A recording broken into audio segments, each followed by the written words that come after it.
I'm Angela Saini. Thank you for listening to Lost Cells.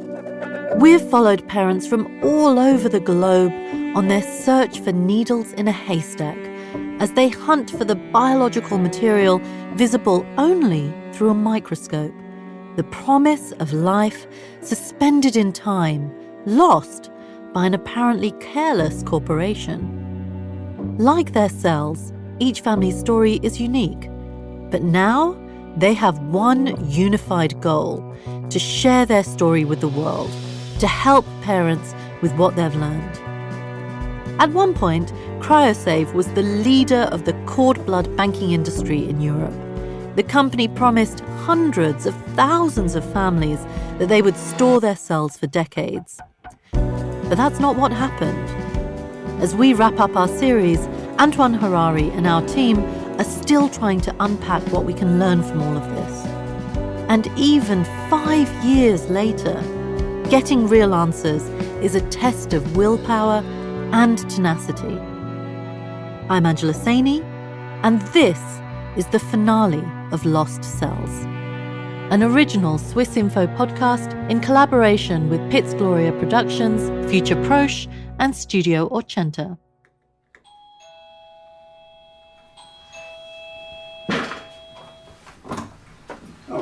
Come in, please.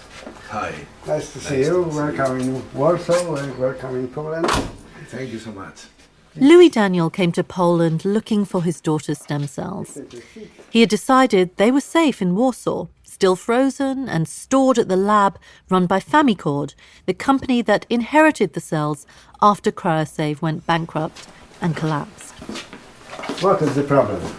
My name is Luis Daniel. I'm from Madrid, Spain. I have a leukemia. Louis Daniel's tireless search for his daughter's cells was finally over. Now, all that was left to do was to use them to save his life. So, Louis Daniel asked reporter Antoine Harari to come with him to record his visit with a specialist he'd found to do that job, Wiesław Fiędrzejczyk, a renowned hematologist at the University of Warsaw. I want to ask you about the private banks of stem cells. Are the best form to preserve our stem cells? Louis Daniel takes his insulin pump out of the left pocket of his jeans and explains his situation, his leukemia, his diabetes, and of course, his daughter's cells, the transplant he believed would save him. The doctor nods along, the way doctors let patients talk as they silently deliberate the right course of action in their heads. Well, the situation is such that these days, if there is need for the transplantation, we actually base either on autologous cells from adults. So this is one story. Besides, as far as transplantation is concerned, we now mainly base on the registries of unrelated donors. He tells Louis Daniel that those cells he finally found were not only unlikely to actually help him, they might even kill him. The doctor said that these days, if a patient needs stem cell transplants, doctors are more likely to use cells from someone who's unrelated, the kind of cells you find at a public stem cell bank. This is something that we actually were talking about, and the decision about transplanting depends on comorbidities as well. So we actually take all circumstances together because this influences the risk of the procedure. Ever hopeful, Louis Daniel asks the doctor if his daughter's cord blood could be used for treatments in the future. Otra pregunta que queríamos hacerle es Another question I wanted to ask is it fair to think that in 20, 30 years, science will have discovered incredible treatments thanks to stem cells? Well, you see, it depends on disease. So the threat has to be greater than the threat of the procedure, and transplantation of hematopoietic cells is associated with 10 to 20% risk of death during procedure. So only disease that is by itself producing greater risk is actually indication for transplantation.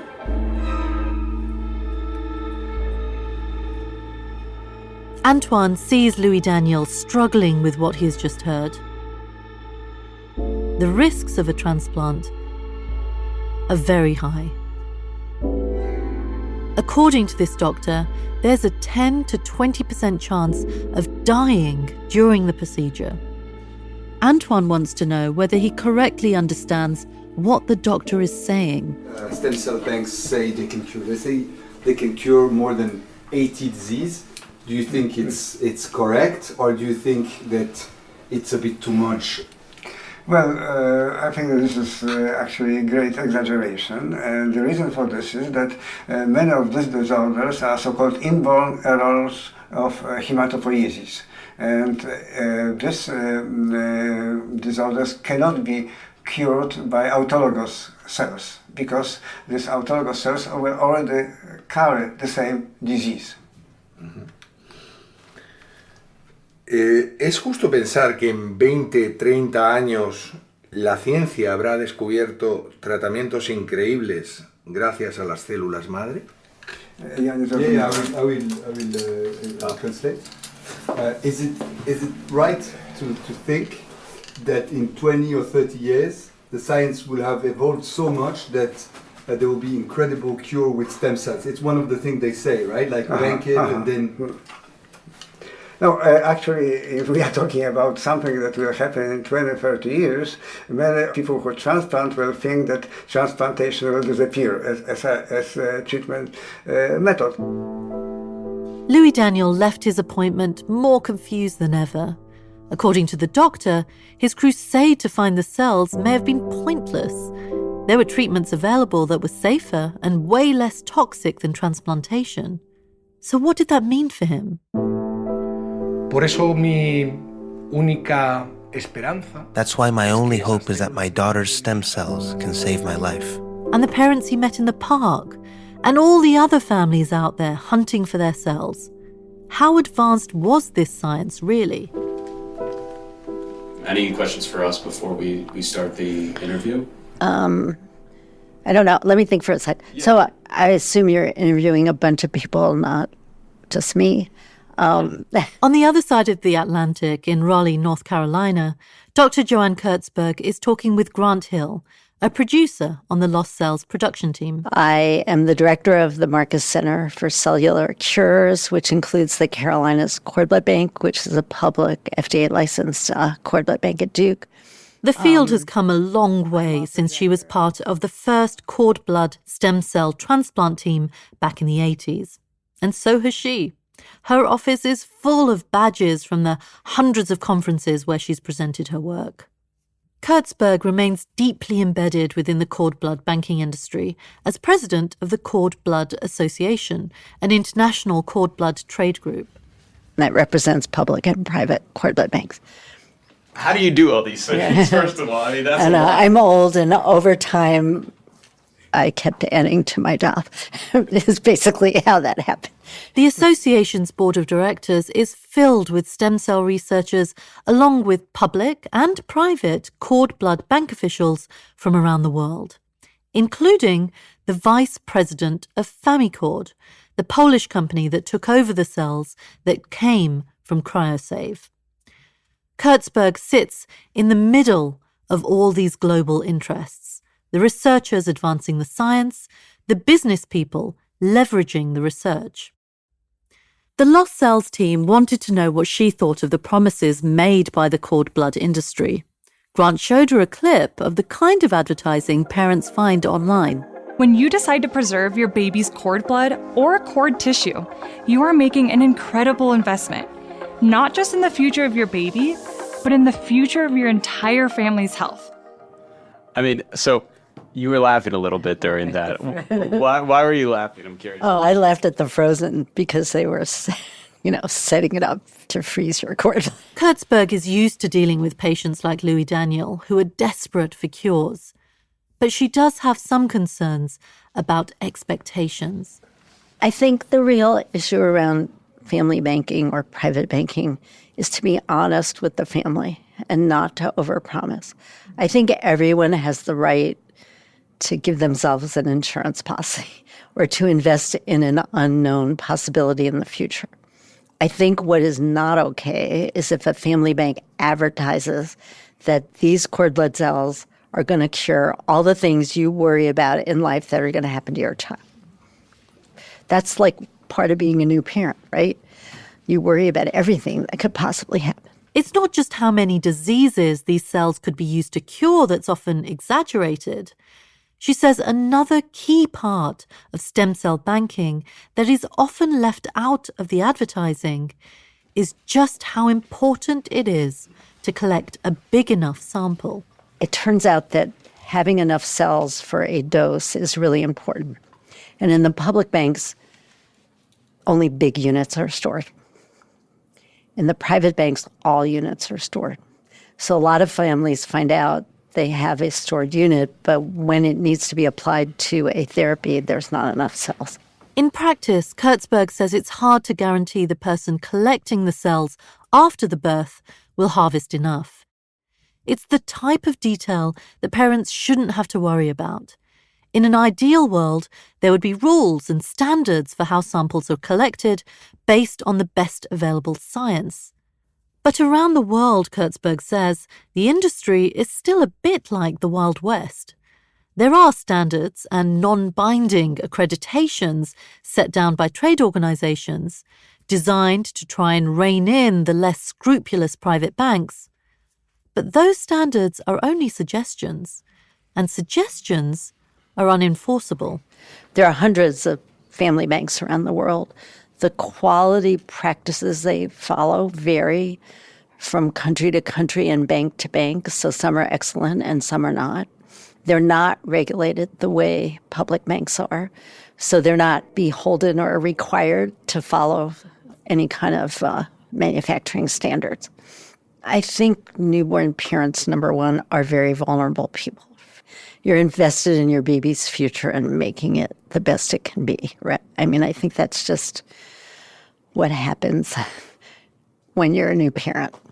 And you don't want to deprive your baby of something that you could have done. And then you hear, well, you can only collect the cord blood at birth. It's a once-in-a-lifetime opportunity. And maybe someday it could save your baby's life. I mean, all of that is not untrue.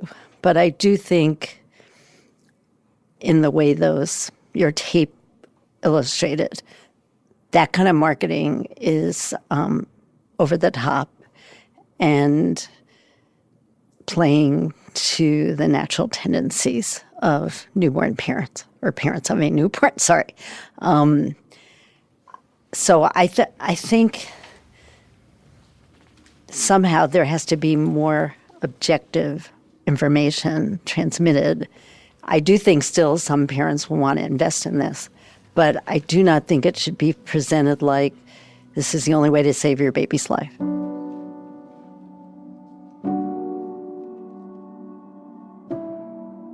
If you review some of the videos, some of the advertising material, you see this playbook being used. Blair Bigham is a doctor and researcher at the University of Toronto. He spends half his time in the ICU and the other half studying how easily medical misinformation can impair our ability to make good decisions. When Blair took a look at the marketing videos, he saw something that's become all too familiar to him. You see scientification, you see people in lab coats, you see people with titles after their name. You see laboratory technicians, people with pipettes, people with blood moving through tubes. It looks very legitimate. It looks very exciting. They talk vaguely about the benefits. That's another clue that what you're watching might be pseudoscience, that it might be bunk, that it might be an attempt to manipulate your emotions. Add in the legitimacy that comes with banking in a stable country like Switzerland, and Blair says an insurance policy like cord blood banking for your health and the health of your family is irresistible. When it comes to your own health, there's something different about it. There's something emotional. And what that does neurologically, if we can talk about psychology for a second, is it bypasses your prefrontal cortex. It bypasses that part of your brain that's rational, that's trying to make good decisions based on the information it has and based on the information that it's seen in the past. Normally, our brains are really, really good at that. But when it comes to our health, that executive processing, that part of our brain that we would consider makes us really smart, can be bypassed into our limbic brain or our emotional brain. And that's because very few things are more important to us than our health. The health of our kids, the health of our families, the health of our friends. And so it's kind of easy to bypass the brain's natural intelligence, the intelligence you've accumulated through your whole life, in order to sort of trigger this more emotional, non-rational response to something. The CryoSafe bankruptcy was a reality check for parents and a shock to the system for an industry whose business model hinges on trust and reliability. It was as though all of these families were seeing behind the Wizard of Oz's curtain, and it wasn't pretty. For Ratko Petakovic, it was particularly difficult to let go of the hope that his daughter's stem cells could have helped her, and to let go of his anger. And we felt that that was taken away from us when this happened. And because ultimately, you put a lot of hope in stem cell banking. You think this is an insurance policy for you, and then somebody rips your insurance policy and said, no, there is no insurance policy anymore. We felt as if a part of our child had been lost, because you feel as if, this is not an organ, but you feel as if something that is hers is being taken away from you and from her. Ratko and his fellow lawyer, Massimiliano Sereni, fought back the best way they knew, by using the law. They wanted to hold anyone accountable for the mess they were dealing with, especially Frédéric Amar, the CEO of CryoSafe. We didn't want this to go unpunished, to get some sort of apology, some sort of punishment against them so that things like this wouldn't happen. They learned that the Swiss CryoSafe facility had been hemorrhaging staff and that the facility owed suppliers a lot of money. This provided Ratko and Massimiliano with an opportunity. And we were fortunate enough to get in touch with some of them and to get the information about what was going on directly. And that's when we, when we realized what kind of house of cards it all was.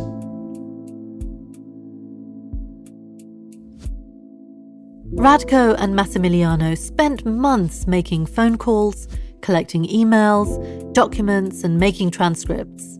And soon, they had a new strategy. E di conseguenza è chiaro che se non ci sono udienze significa che posso immaginare. And our interest as parents wasn't on what happened from the administrative point of view within CryoSafe, and it still isn't. Come genitori non era e non è quello in relazione. Our interest is to protect that biological material, the cells of our children. Ma l'interesse è la tutela di quel materiale biologico e delle cellule dei nostri figli.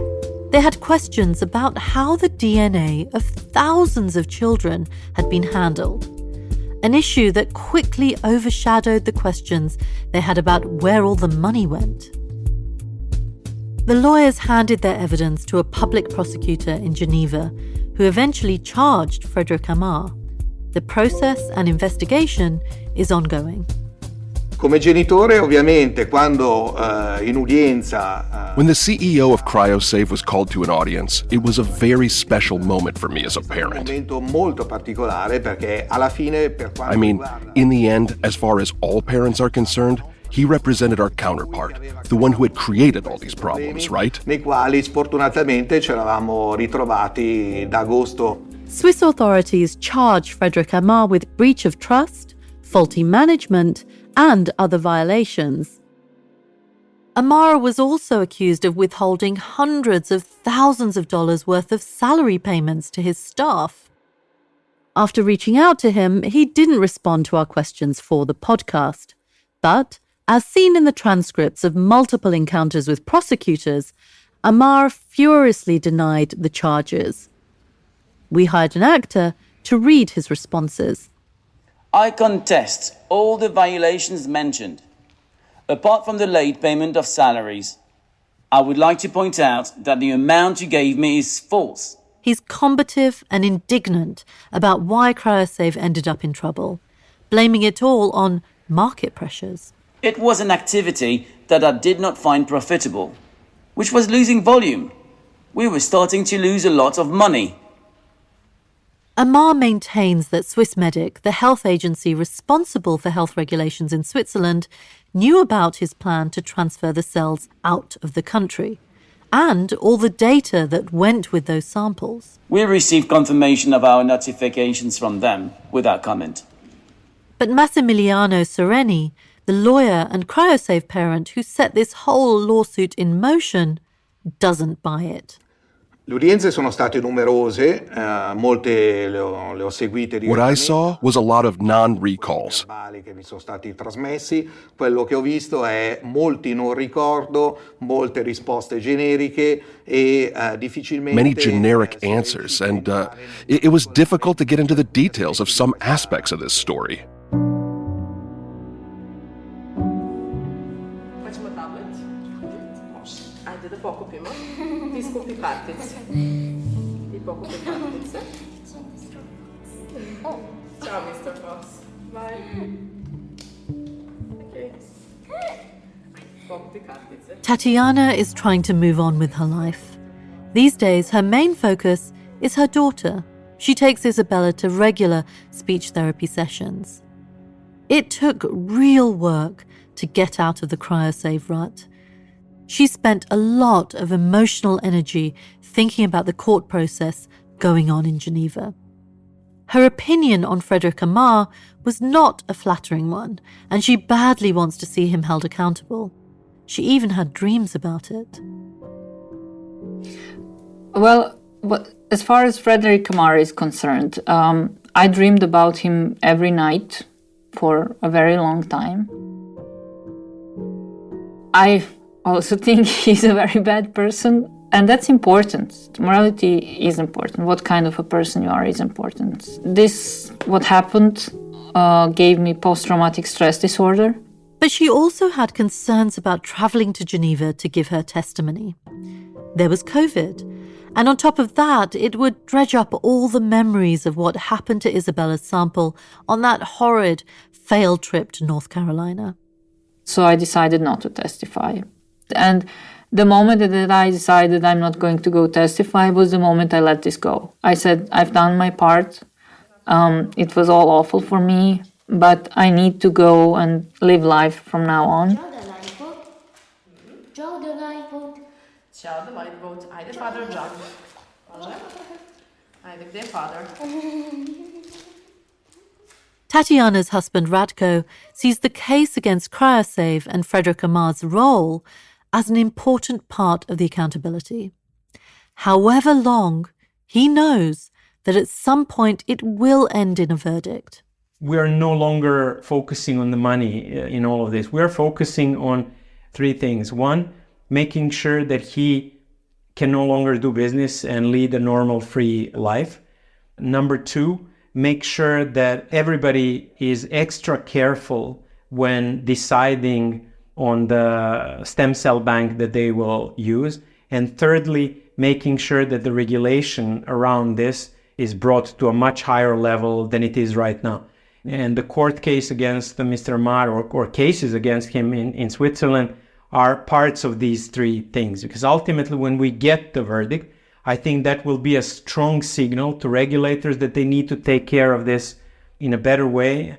Antoine wanted to hear from those regulators firsthand, to know what Swissmedic had to say about the transfer of the cells to Poland and how this could have happened. In the process of producing an upcoming film about the lost cells story, he and his production and life partner, Valeria Mazzucci, asked to sit down with Giulia Genova, a Swissmedic official who was present when the police raided the CryoSave storage site in Geneva. Antoine and Valeria had one simple question. Did Swissmedic know about the transfer? But the answers were far from clear. Within seconds, the conversation breaks down. Swissmedic officials can't seem to agree on what exactly they knew and when they knew it. est-ce que Swissmedic était au courant du transport au moment où il a eu lieu de la part de ClearSafe jusqu'à la Pologne? Swissmedic est informé. Swissmedic is informed that the transport will take place, but Swissmedic is not responsible for checking how this transport will be carried out. Comment ce transport va être effectué? Until eventually, a communications officer jumps in and tries to sort things out. One question. Je pense qu'on n'était pas informés. I don't think we were informed. We weren't notified of the transport in advance. Si, peut-être. Yes, maybe the question is not so good. That's what I've always been told. We weren't notified. And on the other hand, it's a detail in the procedure that would be that we were not informed. Yes, exactly. But that's what I've always been told. We always said that we weren't informed in advance. De quoi? Du transport? Du transport. Transportation? No, we were informed afterwards, yeah. Yes, afterwards. Everybody is talking over each other. Antoine sits there, stunned at just how far the conversation was devolving. He asks a final time for clarity. Du coup, est-ce que Swissmedic était au courant du transport? Swissmedic n'était pas au courant du transport qui a été. Swissmedic was not aware of the planned transport. We were informed after it had taken place, and we were assured that the shipment had been carried out in compliance with all the standards applying to good distribution practices. En bonne pratique de distribution. Antoine had a simple question. He received two entirely separate answers. Our production team wanted clarification and asked for another interview with agency officials. We got a no. Their final response came in an email. Unfortunately, we cannot comment on the CryoSafe case as the case is still pending.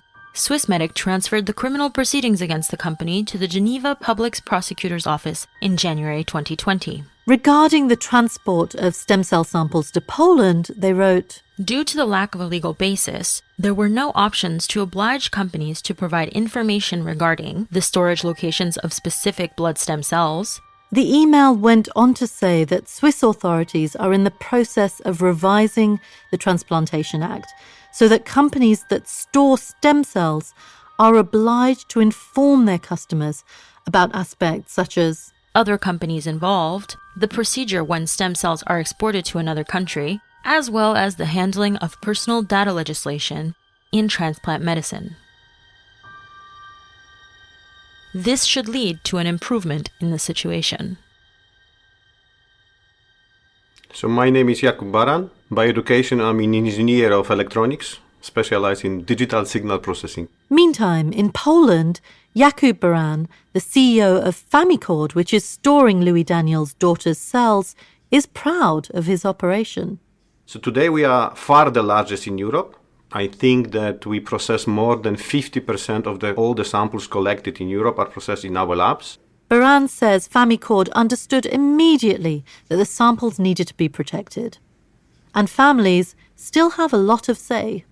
Like with the samples, the ownership of the data is in hands of parents. So you cannot sell the data of the parents without permit of the parents, yes? So if someone sold the data and the other party bought the data, it should have got the consent of the family. But he's upfront about some of the issues the CryoSafe bankruptcy has raised for private banks, including for his own company, Famicord. I believe that one of the problems of that industry in the past, especially when the industry started, was over-promise. They were over-promising what you can do with stem cells. Very bad thing. This is why private banks were and are still criticized by public sector. So based on that, some families built what you said, yes? Trust that the sample can help in the future. And that trust was sometimes justified, but sometimes was not justified.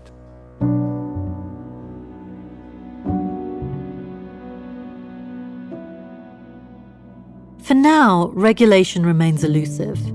The new Swiss regulations are supposed to come into effect in 2025. But it's a small step. And in the US, regulation is also a patchwork. That leaves parents having to decide much of this on their own. And so, we're back to square one. They can research on the internet. And of course, the ads for the companies are the first thing to pop up. For Blair Bigham, the ICU doctor and misinformation researcher, that's a huge red flag. The playbook is to get you emotionally invested in what they're offering. Ironically, that approach inhibits you from asking all the questions that you just brought up. Well, what happens if? Well, where do my cells go if? Well, what if the cryogenic process fails? What if? We stop asking questions when we're using our emotional brain because we're no longer being rational, and rationality involves us going, well, wait a minute. What about this? What about that? Everybody falls for this stuff. It bypasses anyone's ability to critically appraise a circumstance and ask the right questions. Joanne Kurtzberg gets excited about the real science behind stem cell research.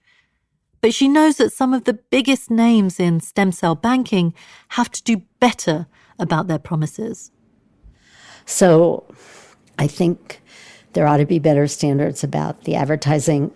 I want you to think about something, though. If a family banks their baby's cord blood and they expect to use it when that baby is 60, 70, 80 years old, then you need to ask that bank, how do I know you're going to be here in 60 years? CryoSafe was an extreme, but really the responsibility, even for the bank, I mean, I'm a banker, right? And my bank started in 1997, so, it's almost 30 years old now. When I retire, how can I be sure my bank will stay at Duke? The U.S. has a federal program for public banks, and there's a system of ensuring that if a bank closes, its inventory is transferred to another bank with the same quality standards and the same licensure or whatever it is. But private banks don't have that. And I really think the expectation that any company in the life we live these days will be alive 60 years later is a huge expectation. And there is no requirement of any of these banks to have an exit plan, which I think is a deficiency in the industry. But I think parents need to think about that. Between getting funding for her own research and managing the expectations of her patients, Kurtzberg walks a fine line. She has to strike a balance between drawing new parents to a real science that may answer their prayers one day and protecting them from the cold realities of market-driven medicine. Private banks are not regulated, so they don't have as much of a cost for the infrastructure and logistics of running a bank. How can that be? I mean, how can these banks not be FDA regulated?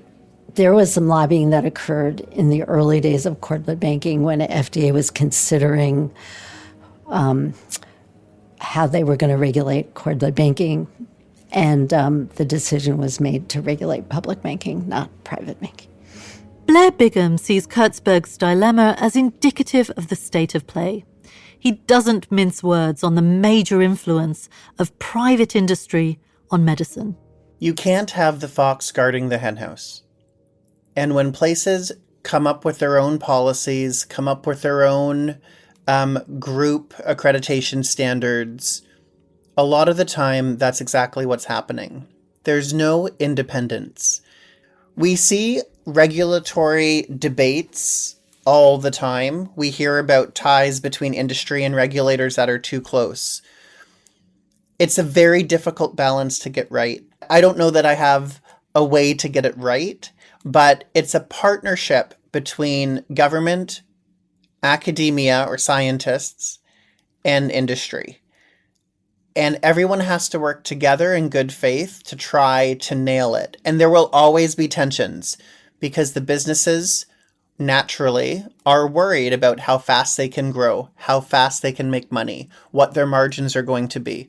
It's their job to be profitable. Look at what happened to the cell bank company in your story. It went bankrupt. Had it not, we wouldn't be talking today.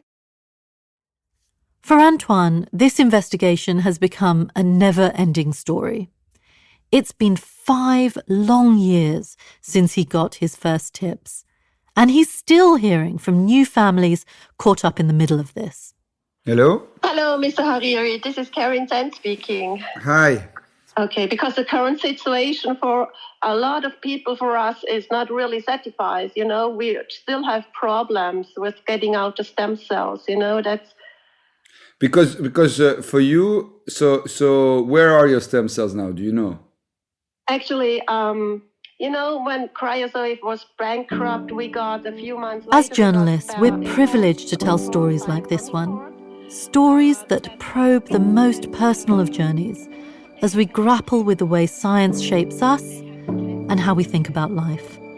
We are struck by the strength of the motivation that drove the families we spoke with on and off the mic to invest their hope in this technology. In spite of what they've been through, they collaborated with us. They've seen the depths of depression and frustration, but their spirit is undeniable. The same stuff that makes us vulnerable to disappointment is the same stuff that keeps our species alive. Belief that tomorrow might be better than today. We want to thank you for listening to Lost Cells and leave you now with the voices of the families who chose to share their stories with you. I was scared that because of what happened to CryoSafe, somebody wouldn't bank cells, and then their child would need cells and they wouldn't have them. So would you cryoconservate stem cells right now? Yes, I definitely would. We have more and more applications every day. Cord blood is the one type of stem cell that we can only get once. Why not to do it? Why not use this opportunity when maybe 10 years later it is the only thing that can help? If today I could go back to 2012, I probably wouldn't keep that genetic material anymore. Why? Because the CryoSafe story has obviously exposed the problems that arise when you lose control of the biological material of your children. What happened to CryoSafe certainly highlights that there are too many unknowns.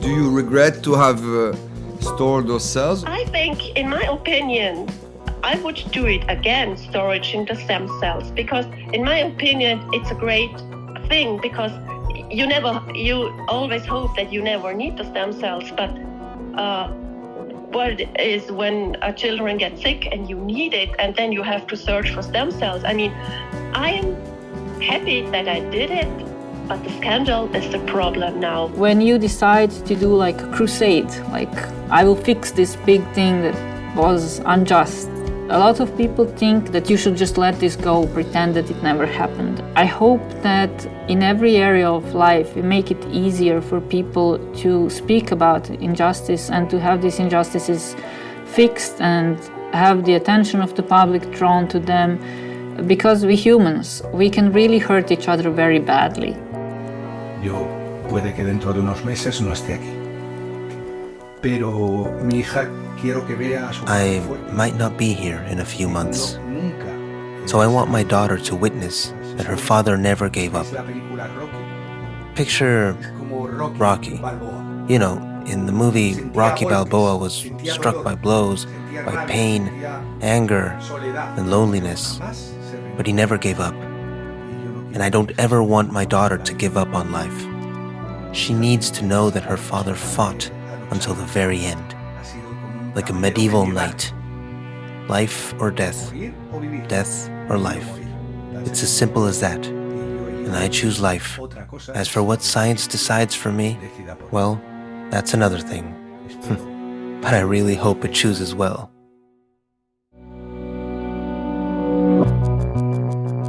Thanks to our voice actors on this episode: Luis Lopez as Louis Daniel and Swissmedic Communications Officer, Nate Dufort as Massimiliano Seregni, Ricardo Mendez as Frederic Amar, Maru Lombardo as Julia Genova, and Laurie Martinez as the Swissmedic response email. Lost Cells is reported by Antoine Harari and Valeria Mazzucchi.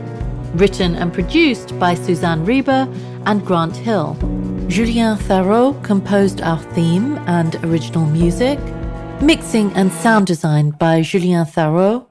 Field recordings by Valeria Mazzucchi and Antoine Harari. Additional reporting by Lorenzo Bagnoli, Suzanne Rieber and Grant Hill. The Lost Cells podcast series was created by our executive producer Suzanne Rieber and Valeria Mazzucchi and Antoine Harari. Lost Cells is an original multilingual Swiss Info podcast in collaboration with Pitts Gloria Productions, Future Posh and Studio Ocenta. Swiss Info is the international public service media organisation of Switzerland. Our team at Swiss Info includes commissioning editor Joe Fay, French language editor Virginie Monja, Spanish language editor Patricia Islas, marketing and promotion Xin Jiang. Kai Reusser designed our artwork. Our team at Studio Ocenta includes Laurie Martinez as executive producer for both Spanish and French versions. Maru Lombardo is the lead editor for the Spanish version. Madre Cellula, Julia Courtois translated the French version, Cellule Perdue. Catalina Ojos as casting producer for both Spanish and French versions. Chiara Santella and Luis Lopez as producers for the Spanish version. Julien Tharaud as producer for the English and the French versions. Sofia Rodriguez as communications manager.